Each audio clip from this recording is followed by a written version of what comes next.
everyone. Welcome to, well, I should say the last of this long series.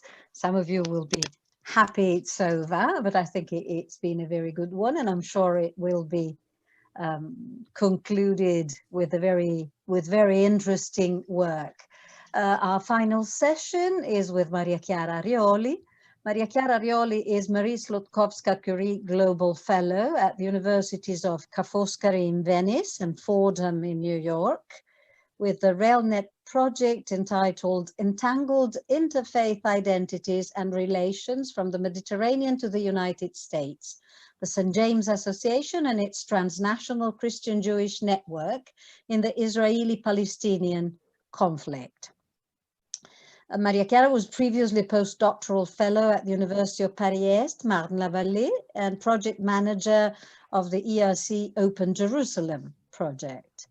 She received a PhD in contemporary history at the Scuola Normale Superiore in Pisa, and among her many publications, I would like to mention A Liminal Church, Refugees, Conversions, and the Latin Diocese of Jerusalem, 1946-1956. And it's about the Open Jerusalem project, I think, that she's talking about today. The title is Delving into Jerusalem's Archives, History, Religions and Languages, a methodological workshop. So we conclude with an example of an archive and a focus on archive for cultural history, I could say, from our own point of view, because I think it will be interesting to historians, to scholars in literature, in language, in history of religion and everything. Thank you very much, Maria Chiara, for accepting this invitation, and it's up to you to start delving into Jerusalem's archives. Thank you, Professor Marina. Thank you for this invitation, and thank you to all of you for attending this webinar. And so it's important during these pandemic times to being able to sharing our work and our research gives further sense and encouragement to our daily activities. So thank you again. Today, I would like to give a short introduction of the Open Jerusalem project, and then to work collectively on the database. So that's why I entitled the seminar Methodological, but also a practical workshop, creating together some path of research. And then we will devote the last part of the workshop in sharing the results and the comments, the corrections that you will identify and detect on the database. I aim at exploring with you some connections of digital public history, urban history, archives, and the concrete application of historical databases. To touch these points, I will address a case study, that one of Open Jerusalem, but also, of Jerusalem itself, of research founding. One of the project founded was the Open Jerusalem project, entitled Opening Jerusalem Archives for a Connected History of Citadinité in the Holy City, 1940. The project is directed by Vincent Lemire, and I am the project manager. And we will test together the Open Jerusalem database, which contains 38,000 items, and is still the work is still ongoing. So why Jerusalem? Jerusalem is undoubtedly one of the cities that receives the most attention from the media and the general audience. We can say that in the collective imagination, Jerusalem gathers opposite symbols and realities, religious and extremism, peace and war. And also the historiography on Jerusalem is, we can say, in conflict. The available bibliography on the history of the city, though immense and from a quantitative perspective, is often lacking from a qualitative one. It is plagued by three major flaws. First, most studies are devoted either to ancient or medieval history or to very recent history of the city, after the 1948 war and the city partition. The Ottoman period and the British Mandate I are decidedly less studied. Nevertheless, the administrative reforms in the 1940s favored the emergence of institutions which further the shared city identity, transcending communitarian barrier. So this period is poorly studied because it contradicts the teleological narrative of an eternal and never-ending conflict. The second flaw stems in part from the first. The overwhelming majority of existing studies focus on religious and geopolitical aspects of the city's history. And thus, Jerusalem appears as a jumble of shrines or as a battlefield. The third flaw is probably the most serious one, because most Jerusalem historians limit their studies to the history of only one community of the Holy City, thus contributing to the creation of a segmented historical narrative that precludes a more sweeping view of the city. Geopolitical and linguistic constraints led international researchers to work from the sources they can access and are able to study or identify, and this increases the fragmentation of historical narratives of the city. Historical work on Jerusalem is moreover frequently accompanied by political or religious claims about the city's present or future, which further increase the initial problems. These three flaws lead to the same result: a history of Jerusalem as is segmented and de-urbanized. These last few years, and the awareness of these problems has grown somewhat in light of the hopes born in the so-called peace process in the 90s and early 2000 years, and the work of Israeli and Palestinian new historians. Several historians have become increasingly aware about the necessity of developing and deepening our understanding of the history of the city. And the need today is a history of the indigenous social and political dynamics of an urban system. It is not necessarily oriented toward today's great geopolitical and religious conflicts alone. The widest all in the literature on Jerusalem is the answer to the question how it is and how it was Jerusalem governed. How can one write a history of Jerusalem without the inhabitants of Jerusalem, whether they are Orthodox monks or local businessmen or members of the Ottoman administration or midwives, teachers, or other women, men, or children? The Open Jerusalem project strives to identify and implement methods for overcoming these stumbling blocks. This project reveals a poorly known aspect of the history of Jerusalem, an age of possibilities during which a common city identity coexisted alongside individual religious identities. In doing this, it's helpful the concept of citadinité, which is to the city what citizenship is to the nation. In other words, a form of urban citizenship. Truly and enduringly decompartmentalizing Jerusalem historiographies means finding ways of opening up and interconnecting its archives, which is central to this new research project. Open Jerusalem is a community of historians working on Jerusalem as a common ground, is therefore a shared historiographic and archival forum, and a tool for exchanging and especially correlating data.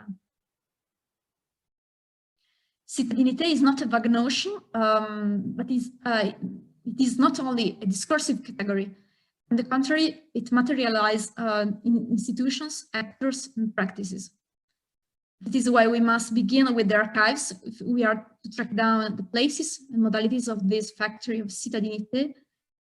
This history must be a bottom-up history of the city, and is also a connected one, because within a complex documentary archipelago, it looks for points of contact that show the exchanges, interactions, and sometimes hybridization between different traditions. We can envision four paths. The first one is public space. Contrary to what the historiographic tradition has long maintained, the notion of public space is not absent from Muslim cities and must be studied together with municipal, judicial, and imperial level. Founded in 1863, the Municipality of Jerusalem quickly availed itself of agents whose job was to defend public space against private incursions, and the municipal archives show evidence of a discourse defending public interest against the self-interest of individuals. In addition to the municipality, the court judge had a deputy at his disposal, whose job it was to maintain urban good order. Public time is another category we can explore later also in our work. Jerusalem religious diversity makes the notion of public time problematic, so it is integral to the notion of urban collectivity. Whether the hours of the day, the weekly calendar, or the calendar of yearly religious holidays, it would seem at first glance that Jerusalem time is in pieces. In fact, points of interpretation abound. They're more fascinating because they don't exist by default, but because an effort on the part of the inhabitants themselves. I can give you one example. The inauguration in 1907 of a tall clock tower within the center of the city in Jaffa Gate, founded by a public interfaith collection and later destroyed by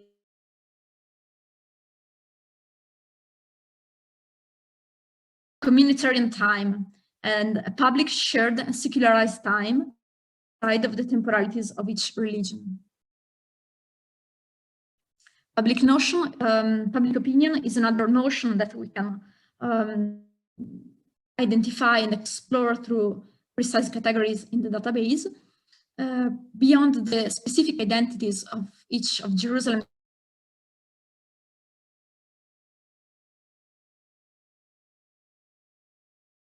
for example, in the series of archives of Istanbul, we find several letters from Jerusalem on different subjects, from taxes to hygiene, water, food supplies, aid for people, various reports on religious practices, and it is fascinating to look for what requests were made and by whom, which historical traditions were alluded to, and what connections may have existed between the traditions we currently perceive as being necessarily divided.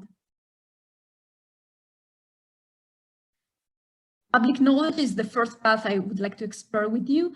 Since Jerusalem has always been a city of schools, teaching, and libraries.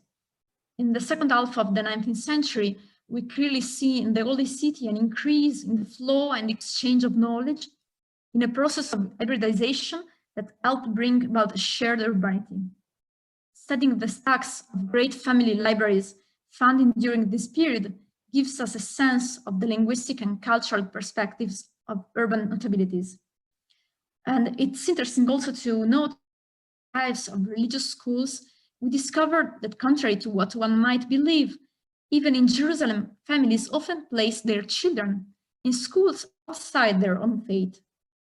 The free exchange of public knowledge can therefore reveal unexpected connections between different scholastic and academic traditions in the Holy City. The study of Jerusalem history requires numerous linguistic, historical, political, and archival competencies. That's why the continuous involvement of a large team of historians, archivists, librarians, and curators from Europe, coordinated by a core team directed by Van Salemir, has allowed the Open Jerusalem project to continue the never-ending goal to unlock the history of an extraordinarily ordinary city, this Jerusalem. At this time, focus with you on some specific documentary deposits that we will identify later in the database.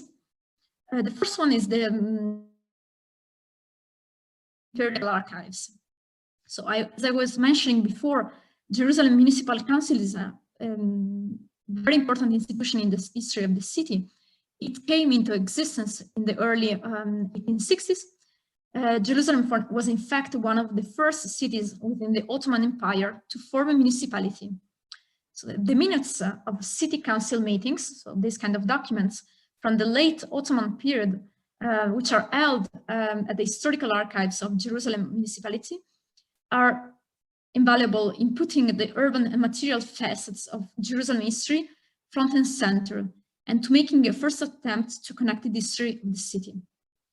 So they provide a fascinating glimpse into the inner workings of these mixed institutions because the municipal council was composed by different faith and different professions. So it was really a multifaceted institution. And the publication of this collection is available on the website, as we will see later. And it allows to other sources primarily contained in the Ottoman Imperial Archives in Istanbul. We conducted an intense, large-scale survey on the enormous mass of documents preserved at the Ottoman Imperial Archives. And now more than 5,000 digitized documents are available in the website in Ottoman, Turkish, and English. The British Mandate administration produced also a large amount of documentation disseminated in a constellation of archives. The British National Archives, located in London, in Kew Gardens, they constitute obviously a mine of sources, and we selected some records and rewrite the description of several items. But also the mandate period can be analyzed through different types of reports, such as the collections contained in the historical archives of Jerusalem Municipality that I was mentioning before, and other consular archives, for example, also the French, the British, the Italian, the Greek, and the United States records. Within the Open Jerusalem project, we devoted particular interest to the Italian consulate archives in Jerusalem, which are located in the Foreign Office archives in Rome. And we discovered uncatalogued boxes that we identified and for which we created brand new inventories, which are now available for scholars in Rome. Other sources are related to local Islamic institutions. For example, the Sharia court records constitute one of the richest sources for the social and economic history of Jerusalem. These records deal with all realms of human interaction, from personal affairs to economic contracts to building permits and civil and criminal cases. So they represent the oldest and most complete collection of Ottoman-era court registers in Palestine. And now we have available the volumes for the late Ottoman period digitized in the Open Jerusalem website. Another path is related to Jewish archives. We know that already in Jerusalem, but also in the United States and in Europe, various Jewish communities in the city have been objects of large preservation, description, and digitization effort by numerous institutions all along the world. And therefore, Open Jerusalem adds a further piece in this mosaic, providing a new catalog for the collection of the Sephardi community held at the historical archives of Jerusalem Municipality. And Christian churches, of course, figure among other main protagonists of the Jerusalem landscape. Their complexity has been object of many studies, but their archives are still often underestimated. So Greek Orthodox, Roman Catholic, Protestant, Ethiopian, Armenian, Syriac archives shed light on uninvestigated angles of the Christian presence in the city, and the interactions between members of the churches and other communities. And now I would like to turn to the digital tools we use to build database. One is Atom, access to memory. access to memory is an open source software used at international level to describe archives. This database allows scholars and amateurs to combine and compare unknown archives in an innovative way to meet, although virtually, academic, but also non-specialists, and to engage in a debate on global issues. Atom responds to the criteria of disseminations of the European projects, so it is built with open source tools, and there is no cost to download any of the software required to run the Atom application, and the documentation is also freely available. Atom was built around the International Council of Archives descriptive standards, and it's also designed to be flexible enough for the adaptation to other descriptive standards. It is a multilingual tool, so it can also description of unlimited institutions in unlimited alphabets with a multi-repository approach environment. Here you can see some examples of the repository we used and we created. So after studying Atom features, we collected the existing research tools, which are, for example, inventories, finding aids, and other research aid samples existing in archives and libraries. We corrected them or we created new tools where there were no documents available. Then we imported all the catalogs in the Atom database, and we created the environment for the front end in Omeka.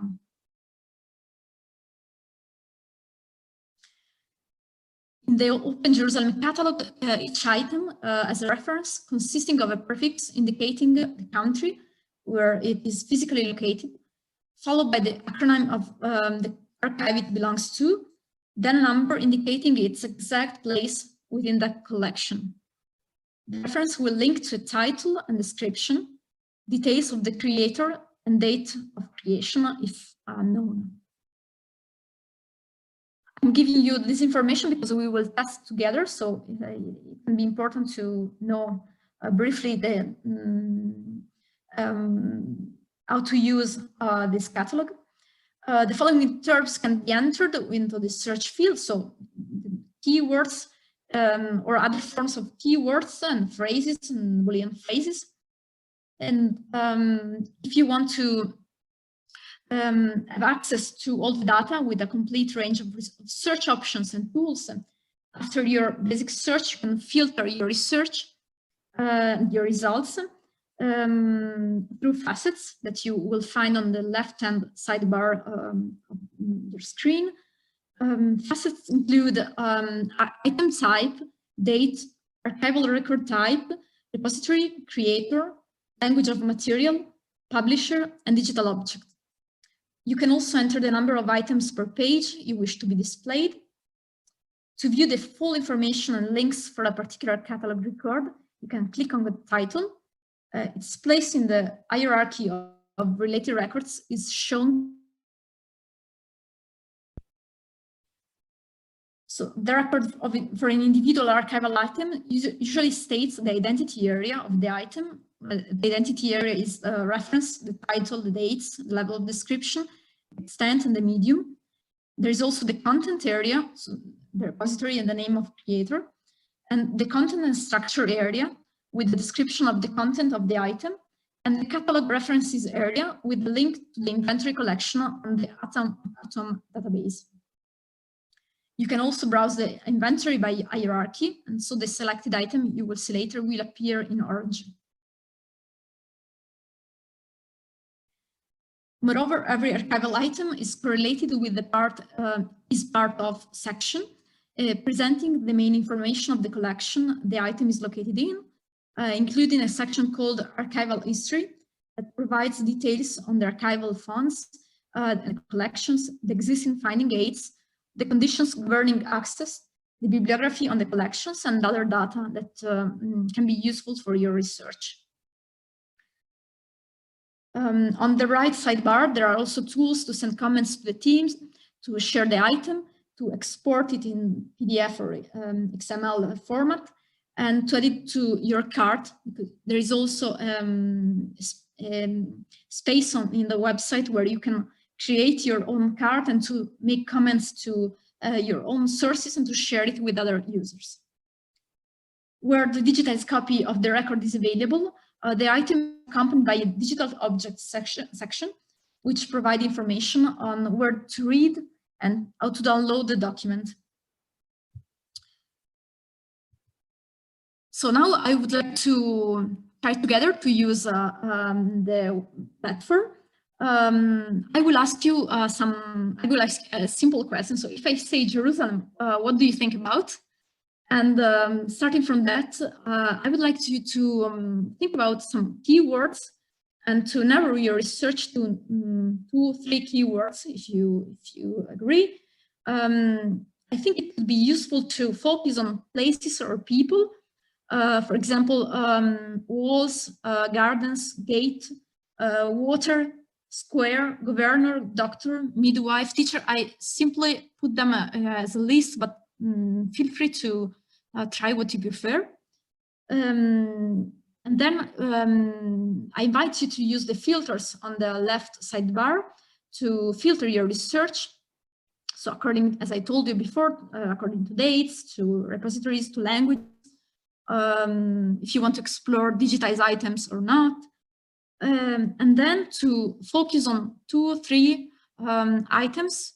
And I would like, I'm really interested to listen to your presentation of these sources.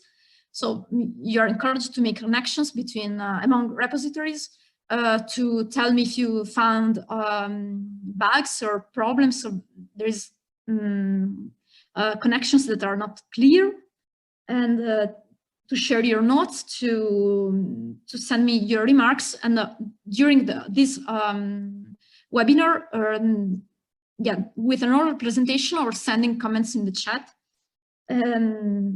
So this is a way to create your unique research path and to test it. I hope it can be clear. Now I'm stopping the yeah, my screen. I would like to give you like 20 minutes if you agree, and then we can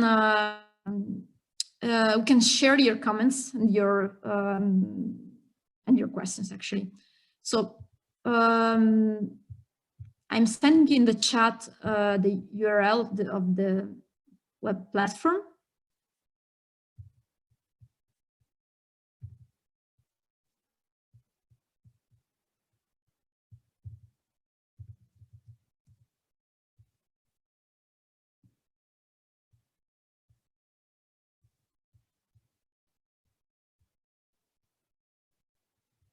So let's say that at 10 to 3, someone of you will start presenting his or her notes. Is there any question before starting? Of course, you can ask me anytime, so feel free.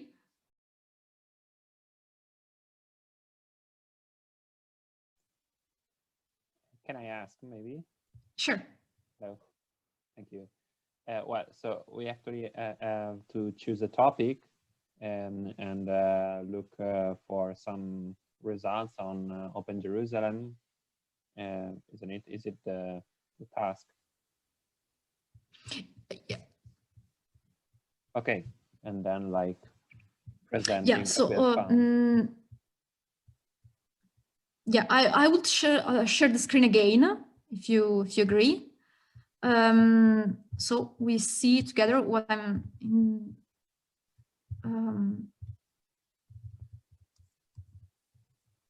So you will find this kind of homepage. So for example, I will give you again the list that I was proposing you, but I know that you come from different disciplines, so that's why I don't want to narrow too much your research, your interests. For example, I just put a simple word in the database, you will see that you will find some suggested words. You're not at all forced to follow these tips. It's simply to add the research. So for example, I put teacher. Here you will see that you will find 251 results. And here you see the filters that I was mentioning before, according to different categories. It depends also on your languages. I mean, interests and capabilities. So, but also I encourage you to test sources in languages that you don't know, because it's always interesting to explore unexpected alphabets. Here, for example, you see that there are many items without digital objects. Because one of the aspects that I didn't touch, but it's interesting to note, it's that Open Jerusalem is not primarily a digital, in the sense that digitization is not the primary, the first object of, first goal of the project. It's in inventories and archives, so it's really to allow researchers to go back to enter to get access to the archives, and then they will make their own research. But if they have inventories, and to create new inventories is really, as you can understand, scientific work. With these tools, they can digitize and make their own research. And also because if you if you visit an archive and you say, good morning, I would like to digitize your entire archive, probably you will not, especially in such a complex context as Jerusalem, nobody will allow you to enter. So we needed to find other key to enter archives. In some cases, archives themselves ask us to digitize the collection, and that's why you find thousands of documents digitized in the database. And in other cases, pretty unknown archives, for example, a tiny Ethiopian community, but pretty interesting, let us entering the archives, and we managed to prepare a new inventory of this completely unknown archive. This is such a great result. So it's I'm inviting you to test this kind of complexity. And for example, you see the different kind of creators. You're interested in the archives. For example, we can switch to languages. Okay, we don't. Let's start with Italian. In this case, you will not find digitized items. So you see without digital object. But it's, if we open here, it's one item. How it's described one item. So all the categories that I was mentioning before. And here you see where the item is located in. And you see what's before and what's after. So, and it's important to understand the position of the document and what's where it is, and which is the history of this archive. And let's see, for example, another document with the digitization itself.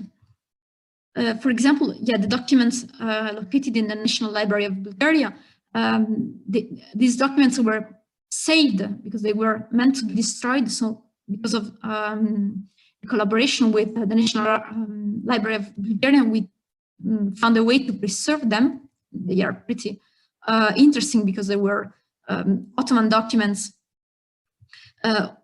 for many reasons, were brought to Sofia.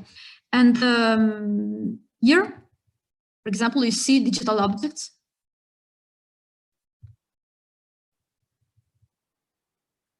And you click here,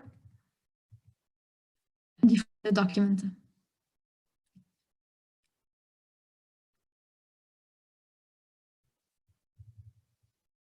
So for example, you can give us some impression to share if you found, for example, problems in accessing, or let's see, this is the name of an important city in Palestine. If we go again through digital objects, and then, for example, documents in English, here we will find it's located in the United States archives, in our archives, the British National Archives, so dispatches, and again,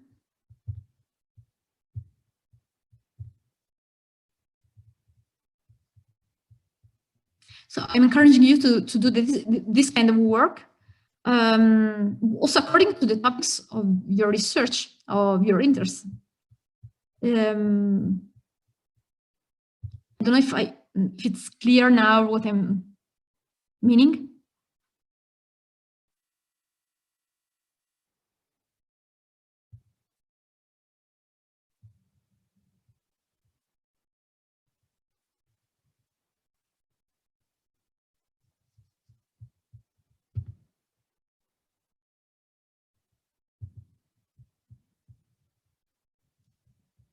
Yeah, sorry, Professor Sabondi, I didn't read your message before. Do you think it's better if I report the task here on the chat, or?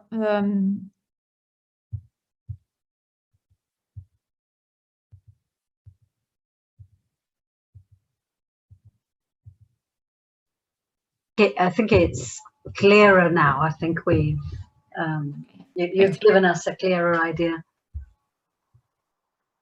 Thank you. Thank you.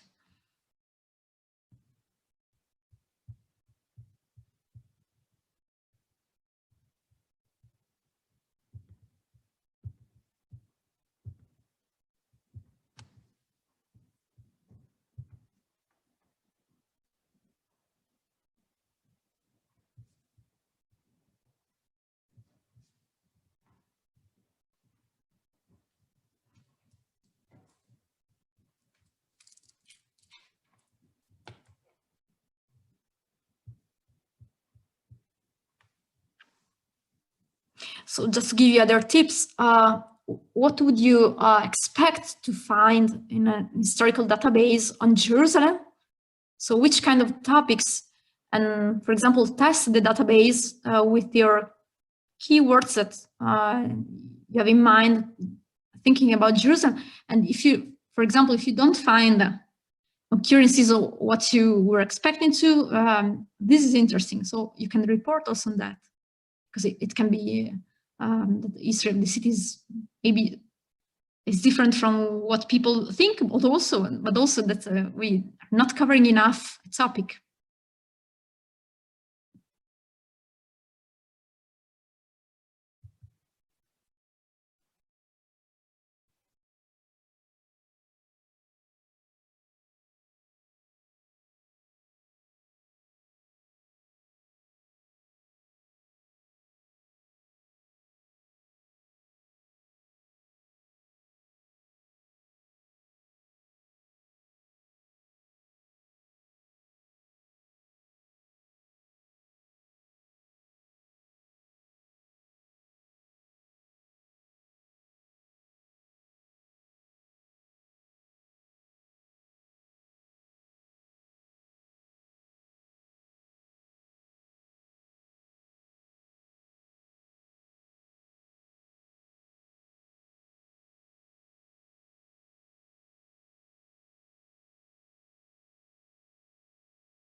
So we received a question in the chat.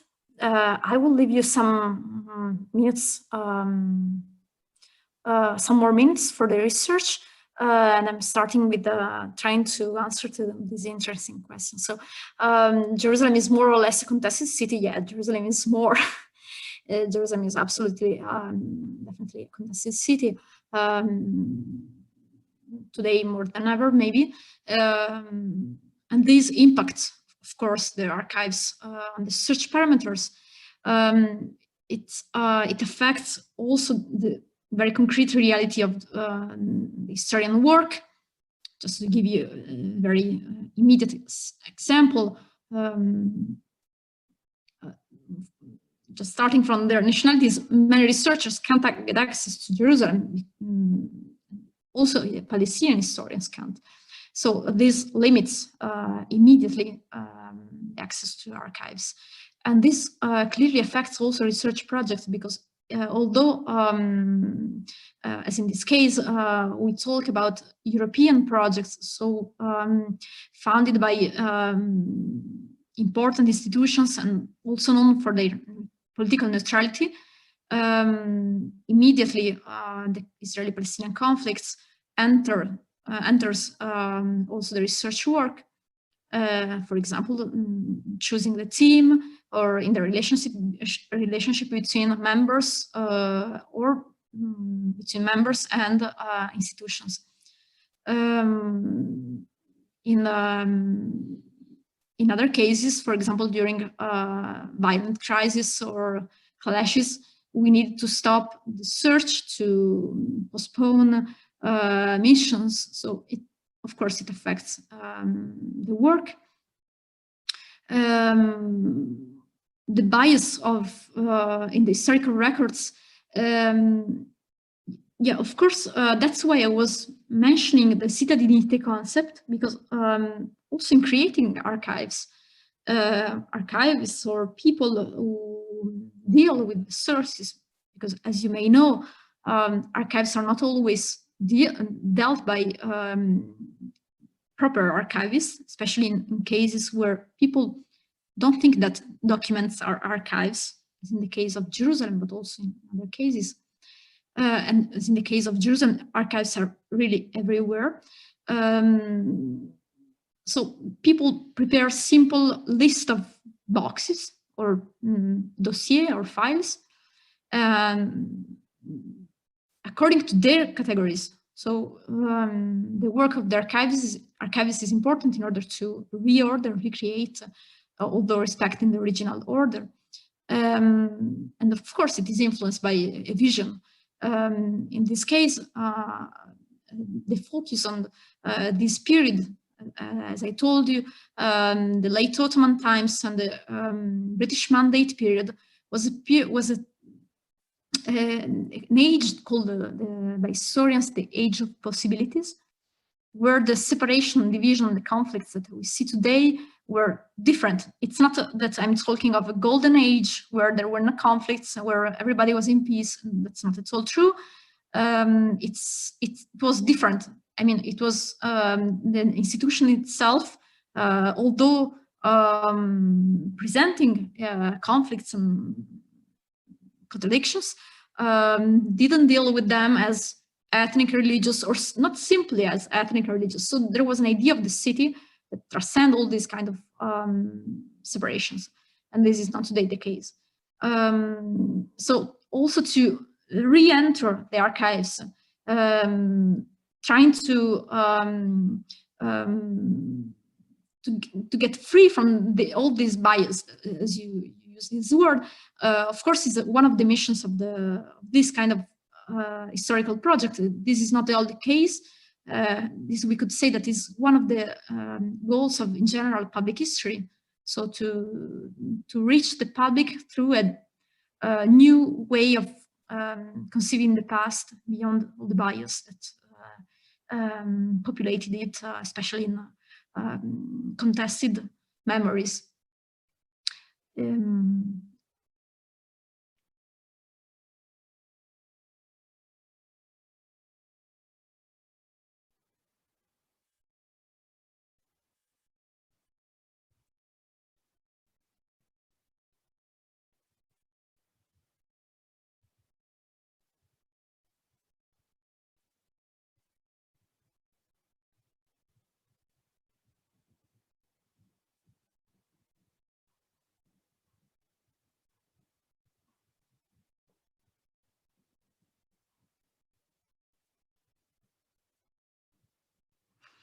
And just to add a point, always following this question, maybe it's difficult to find it in a few minutes of search, but maybe you will have this feeling. You will see this increasing division with the later documents in the database, so documents concerning the 1930s and 1940s, where we start to see what will be after. I mean, 1948 war, you all know that's in 1948 the State of Israel was established. There was war between Israel and the Arab states. There were 700,000 refugees, Palestinian refugees after that war, and that after 1948 there were other wars. So as we approach the end date of, in this case, the 1940s, we immediately see these divisions. So is it possible to another question from the chat, is it possible to compile a corpus from Open Jerusalem to extract Christian, Muslim, Jewish views on development ideas? On development ideas, you mean, if you want to intervene, I mean, please, I would like to hear your voice, so let's not limit to chat. Well, okay, maybe I can clarify, Joseph, here. Of course, it would be nice if your MySQL included, you know, descriptions of the writers, not only their official status, which is often the case. So it would be interesting to see or to see the text descriptions and to categorize texts into, let's say, the 3 or 4 main categories, like Christian, Muslim, Jewish, Armenian, if you want, and see in what way they envisage the future of the country to some way, or in what way they discussed basic items like water or teachers, which you mentioned. Yes, I mean, you have some ways to study that. If you, so, sorry, I go back to sharing the screen. So,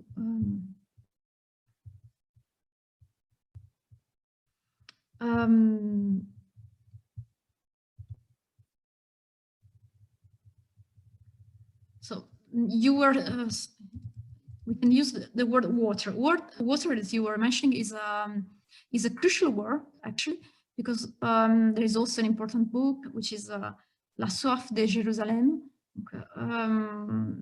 and the claims over the water access fills the history of Jerusalem and the modern one, I mean.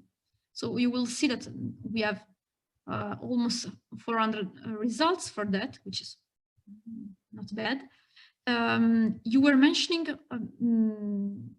different communities, how they view the same questions. Actually, this is a way to explore the creator phase, because here you see who created what. So, for example, Jerusalem Municipality, but coming back to religious categories, here you have Consulate, for example, Community of the Eastern Fathers of the Assumption. This is a Catholic congregation. Yeah, other Sephardic Community of Jerusalem. So through the category of creator, you can explore, you can try to answer to your question, actually. Of course, the database has very important constraints, and you have to always to find a way to combine the complexity of historical search with the importance of clear categories. But yeah, and the same is for language. It is true that we cannot identify one community without language, and Jerusalem itself shows that a powerful way that there was a multiplicity of languages among the same community. Just to give you an example, there is a marvelous source in the Franciscan archives in Jerusalem collecting more than 1,000 visiting cards. So simply the visiting card of people, again, from the president of the municipality to the midwife. So very ordinary people came to the Franciscan friars asking to print their visiting card. Why? Because the Franciscan printing press was the most important in the city. And here we see that these visiting cards were in many languages, and they were printed by let's say, Catholic institution. So religious and culture are not always the same, but and also there were workers working in the printing press, which were not at all Catholic. But yeah, another way to explore these multiplicities, of course, through languages. But I'm interested to your question, actually, if you want to add something more. Sorry.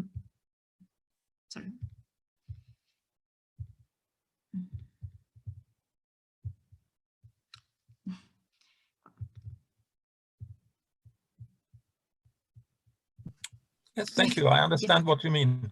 Thank you. Thank you.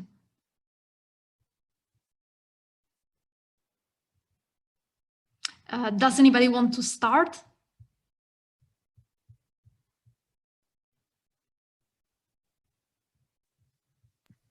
We have started. Yeah, thank you. But just the archives, do you mean? It's through database. If someone of you wants to start to present to us, it's research and database. Well, maybe since no one asks any questions, I continue. I looked for fascist.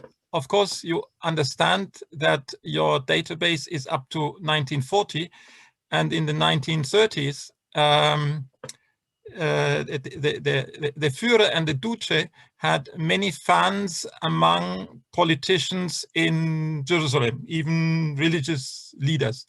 But in your database, I find a school, obviously, but not too much that has, you know, at least fascist in the title or so. Is that a bias, or is that a coincidence, or is it simply that fascism was not important? The Turkish caused enough problems themselves. So thank you. If you want to, just a technical question, you are all able to share your screens, or you have to be allowed to? Just because if you, Joseph, sorry, if you want to share your results, otherwise I will do it. Maybe Vincenzo can answer to, or yeah, I go. So we were talking about, I guess, this. Exactly, this is exactly what I this found. Search. And then, of course, I thought maybe there is more because it's not in the title or so. Yeah. So yeah, this another important point is that so the work is ongoing, and we encourage people to contact the team if they are interested in particular topics, because here if you can find, yeah, in the front end you have many results. But we also have other archives we are working on who are not now available on the website. However, in this, so it's always, if you're working on a subject, to contact the team. For the occurrences of the occurrence of this word, there are already some studies of these topics in Palestine. And we try to give light to uncover topics. I'm stressing this point because this is particularly true for the Jewish archives, not mainly for this kind of inquiry, because looking at the global percentage of languages in the database, Hebrew is not as important as we can expect to, for example. Why? Not because it's not to cover the importance of the Jewish community in the city, not at all. The country, it was, and we have also a section with links to other institutions because there are already works on that. And we didn't want to replicate, to copy the works made by other institutions. And so we focused on uncovered or unlocked inventories. In this case, it's still interesting because the real social history of fascism in Palestine, this is lacking. I'm interested in that because I'm working on the cultural diplomacy in Palestine. And it's interesting because, for example, for musical diplomacy, so how music was used by institutions in the city to spread their intentions and values and ideas and political claims. Music was a tool in that, and it was used also by thesis circles in the city during the 30s and by the Franciscan custody in the friars, so the Franciscan friars, for the alignment politics to Mussolini. So I can send you some documents later related to that.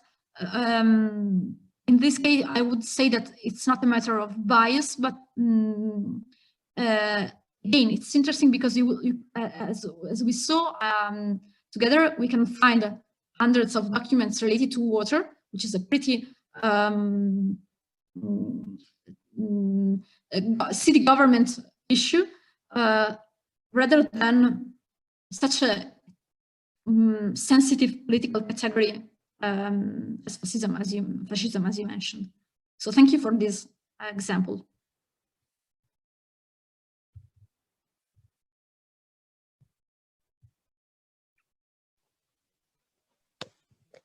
May I go? Sure. Okay. Thanks. Well, actually, my research project topic is quite modern, contemporary one. So I just try with the simple one in Open Jerusalem. Well, I was like curious to see how different communities that live in Jerusalem depicted their cities. So basically maps. So I just put map of Jerusalem or maps in the research bar, and well, I found some results, but not so many like documents or pictures. I don't know if I did something wrong or if I didn't choose some filter. Maybe you can help just to see how the different communities along history and depicted their city and the divisions in it. Yeah, sure. We can test it together. Okay. So I will, map is, it's a great word, so thank you for raising, because of course history matters, but geography matters too. So I wrote map, as you suggested us, and I filtered it by digital objects, so we will immediately see some documents. We find this, so the first item we have on the list is this one. So it's taken from, I mentioned to you the Ethiopian documents archives. And for example, this is an extremely important document because it's by Conrad Schick, who was a consul in Jerusalem, whose history is particularly fascinating. And so to check, here we can download it. You see also the poor quality of some digitization because they also, this is related to the condition of concretely the possibility to take images or to digitize the documents. But this document was completely, this entire archive was completely unknown. And the monastery itself, so this Granat monastery in Jerusalem was, I mean, the history of the Ethiopian community was unknown. And again, this is important with the previous question because it allows me to tell you that for the history of fascism, actually, it's the database is pretty much useful because the links between colonial history and the Ethiopian community and the Mussolini regime in Jerusalem, here you can find documents. So you will not find them entering the keyword, the classic keyword, but here you see the importance of the work of the historian, which is not simply to put a good keyword, it is to enter the documents, to check them, to study them, to make connections.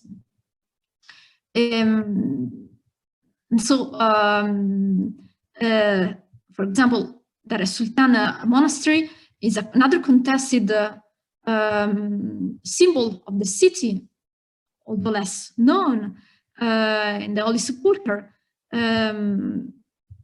And to being able to study a map of this kind is pretty unique. And here again, for example, you see different languages. You have Ethiopian, here you see in Arabic. So it's definitely a good test.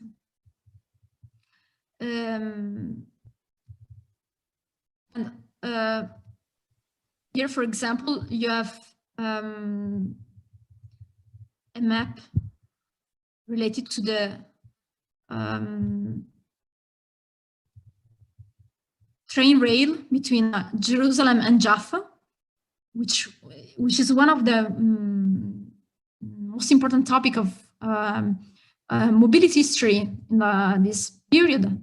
And again, to explore the maps, give to the historian much more information than maybe written documents. So on the Jerusalem maps, there is an important project by the Hebrew University of Jerusalem. And so we weren't allowed to migrate their maps to the database, of course, but we discovered some new maps. And that's why it's not only a quantitative work, but really a qualitative one. Did you find something else interesting related to maps? Well, actually, I didn't find like with digital object filter before now, so that was the problem probably. No, it's really fascinating.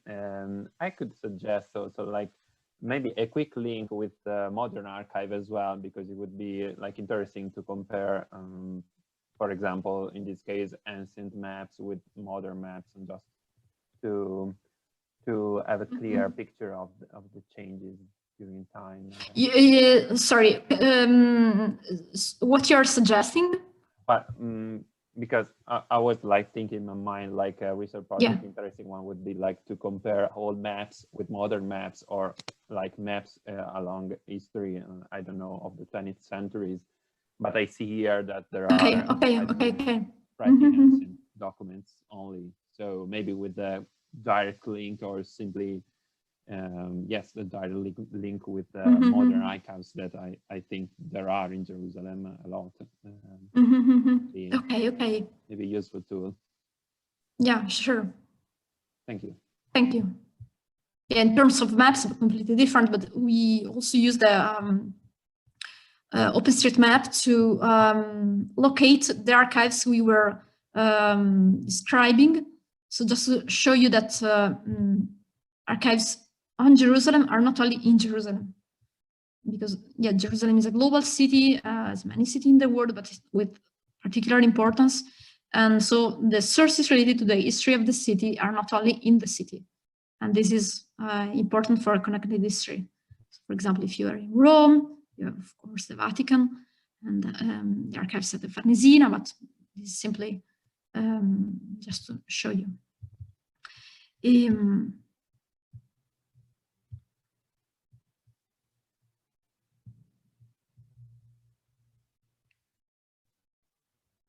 So thank you, Rico. Thank you.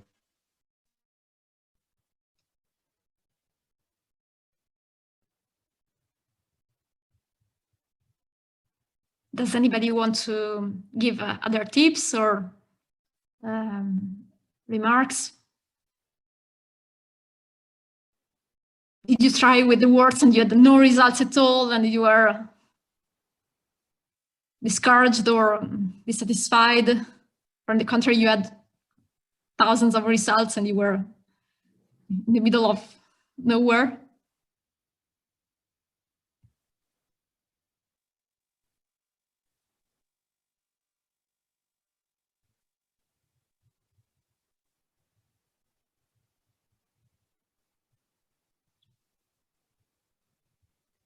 Or, yeah, go. Thank you. I know. I'm just saying there are no other questions in the chat.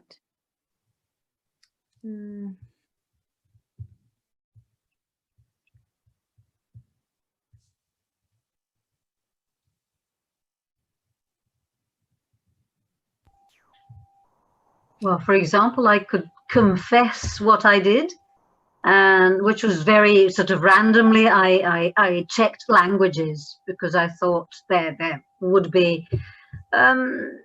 It came out as probably too wide a search, because it came out as a real ragbag of different things. Like if you want to try, including like manuals probably. And also something else I did was to look at newspapers, because I wanted to see what kind of archives there were. And then at some point I followed up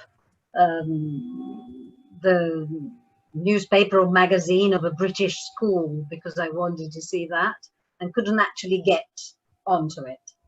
So that's just to report problems, because I suppose everyone else will not report problems, but rather.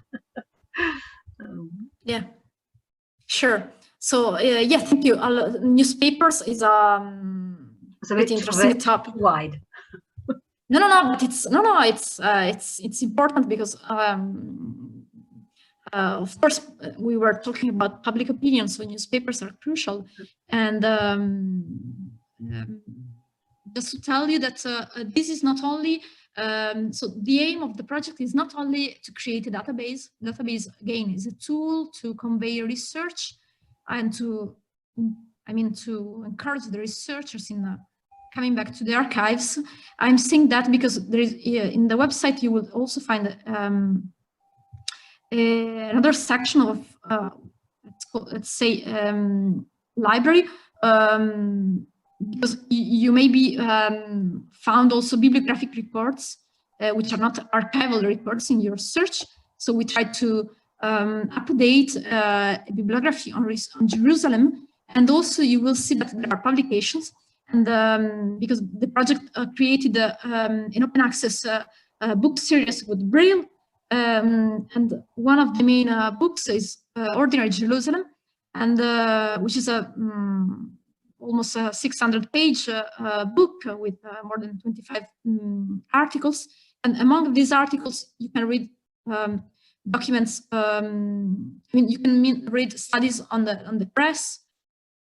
So again, archives and scholarship talk together.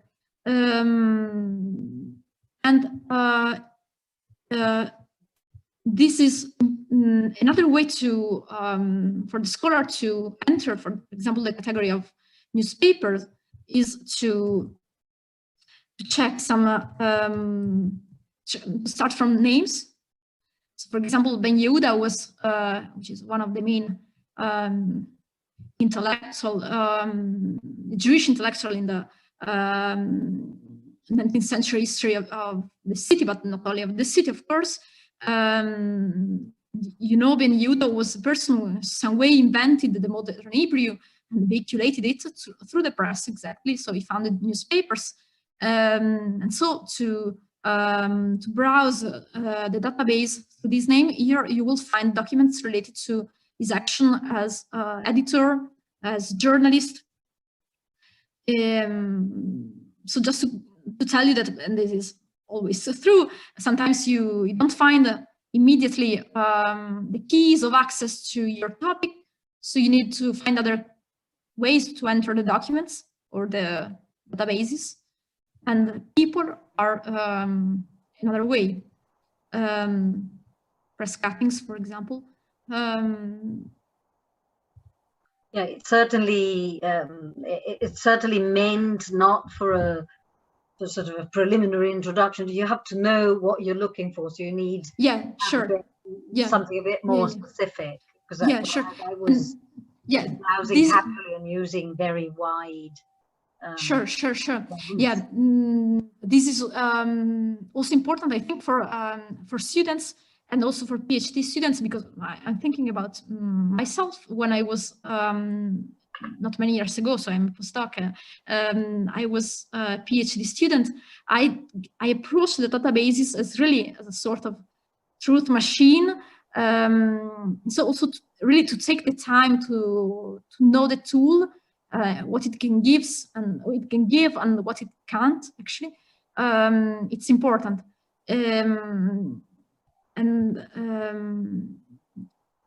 And what your question also is interesting, because it's the limit and at the same time the possibilities of the public history as a discipline, because Open Jerusalem is not the typical public history project, and this again it's related also to the conflict itself.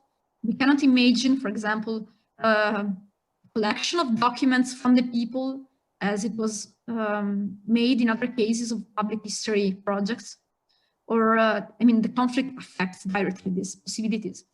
At the same time, we tried to experience ways of collaborative work also through the database. So this is another way to reach a general audience, which is not a specialist, forcibly one. And I can tell you, for example, that most of the requests of information coming to the website that I receive on my mailbox are from, let's say, ordinary people. I mean, not specialist or academic one, who are interested in their relatives in Jerusalem. So genealogies are increasing, discipline and also matter of interest for people, and people check for their relatives in the database. And this is linked to languages, because the same name can be written in different ways.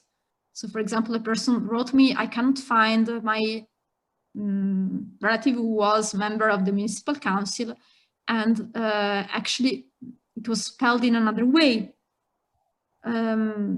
This is the complexity of languages. Many of you, I'm sure, are more expert than me in that. It's also pretty interesting to delve into that.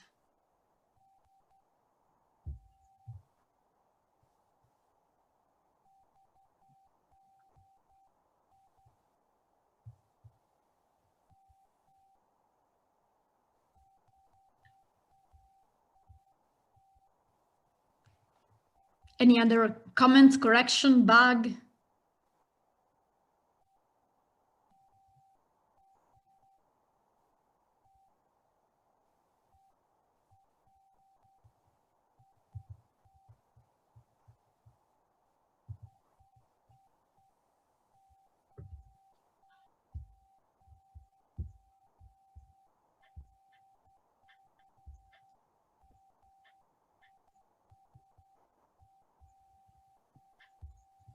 My research is about Muslim women, but there are no useful resources. Okay, if you want to speak it, that's would be great.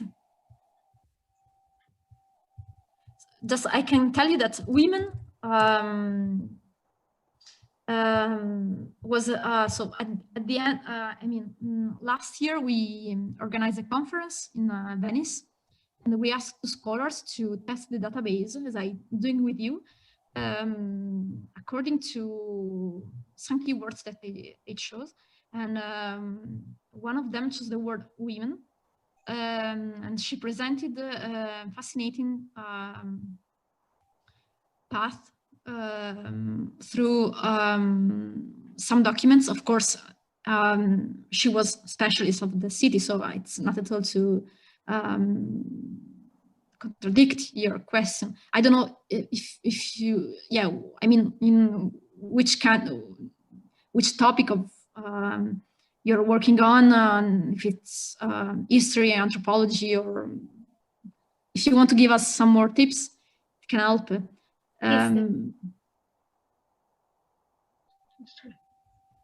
History. So which period of time, with which context? Contemporaneo.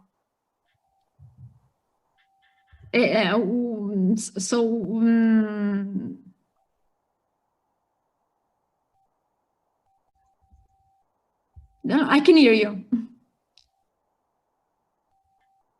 Okay. No, I hear that you meant that you said contemporaneo, so contemporary history. So great. Yeah, which geographically where, or which topics? No, you don't have to say. It's yours. Okay. Yeah, it's another. Sure, it's another context, but I think also to compare and to find the dissimilarities, it's interesting. So I don't know your precise periodization, because contemporary is pretty large, but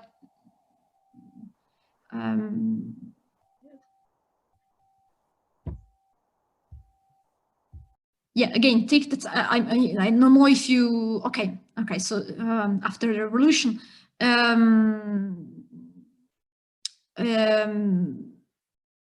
I guess, however, that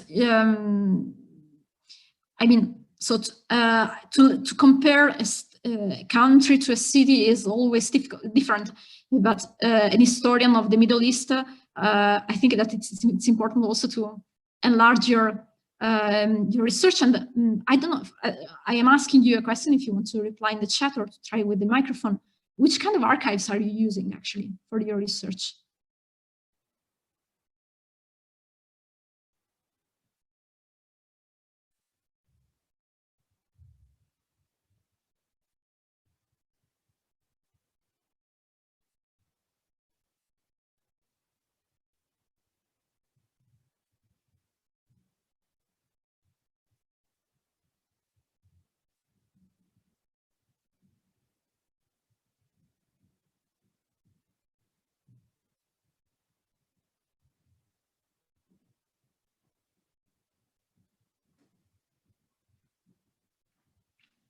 Okay, so you're maybe a first-year PhD student, if I understand well. Okay, great.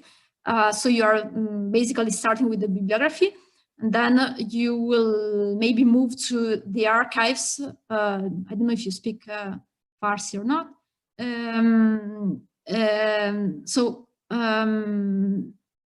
So especially now, maybe that you're not on the subject. I mean, you're starting with the preliminary studies to start to study documents not forcibly related to your topics of research directly can be useful, because I don't know which kind of if you will you be able to work on the Iranian documents or okay, so to start with the now that you can't travel, actually, also to just give some, some times of attention. It's another way to be more aware when you will have to use databases focusing on your subject of research.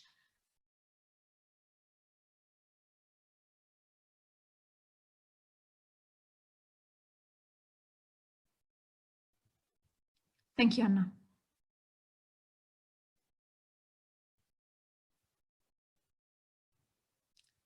Does anybody want to ask something else? Hi, hello, I'm Elena, and I have a curiosity to ask you. In my last year of university, I have done a little stage at the Archivio Diocesano di Modena in Nonantola. And during this period, we were, well, the most important work was to answer question and the email to our to the people that frequent the archive. And once we received an email from the archive that you present today, and they ask for all the fragments that we have, that the archive possess in Jewish language. They say that this was very important because they were about to search all the available documents in Jewish language that they were around the world that were very important. So my question is that something that you know about, or well, I don't know, and things you have to say? It was just a curiosity, but it's very, very interesting. Thank you. Thank you, Elena. So you were saying that, do you remember the name of the archive who wrote to the archive of the Archdiocese of Modena? You can't remember it? I think that the archive was the National Archive of Jerusalem. It's possible, yeah? National, maybe the Israel State Archives. I wasn't the one to take up the email. So yeah, don't worry. 1 year and a half ago.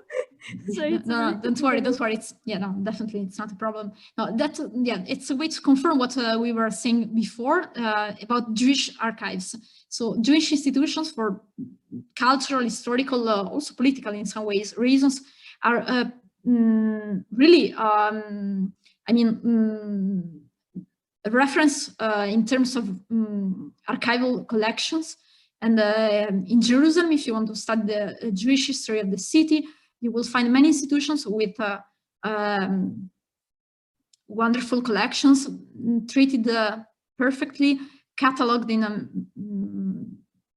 a scrupulous way. And so, it's really a model of archiving.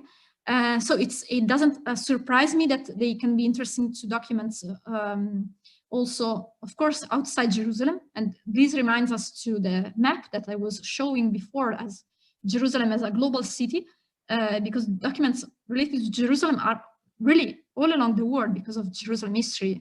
Everybody was passing through Jerusalem for religious, cultural, political reasons. So really,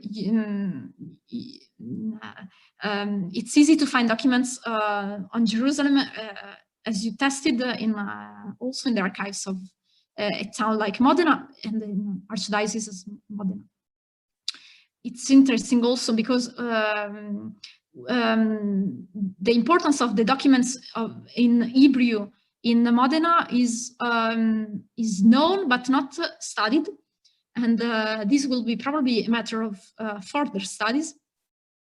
And so I really hope to work on that and to approach the Jewish document, the Hebrew Jewish documents in this Mutina Ebraica, let's say, that is Modena. So I know that the documents you were mentioning are already digitized. For example, it would be great and really important to find a way to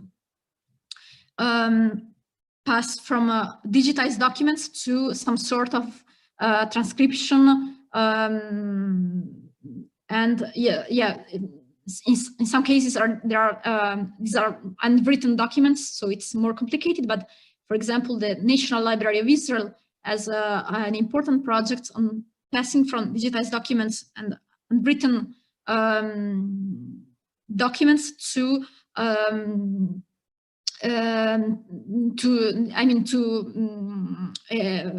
writing, to electronic writing, so to the electronic transcription. So I'm sure that if you are interested to that, there are many possibilities of research and work.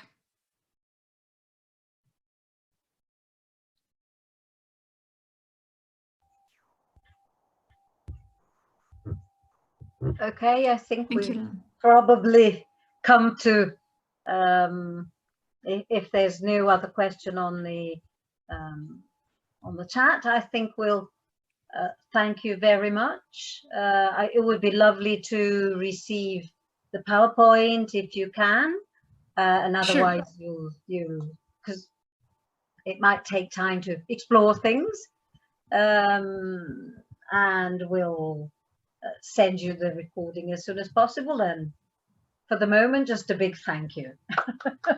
Thank you very much, and thanks everyone. We'll be maybe in touch again next semester for another session. For the moment, the lecture series for this autumn is over with today, and I thank everyone for the participation and look forward to seeing you again soon. Bye. Thank you. Feel free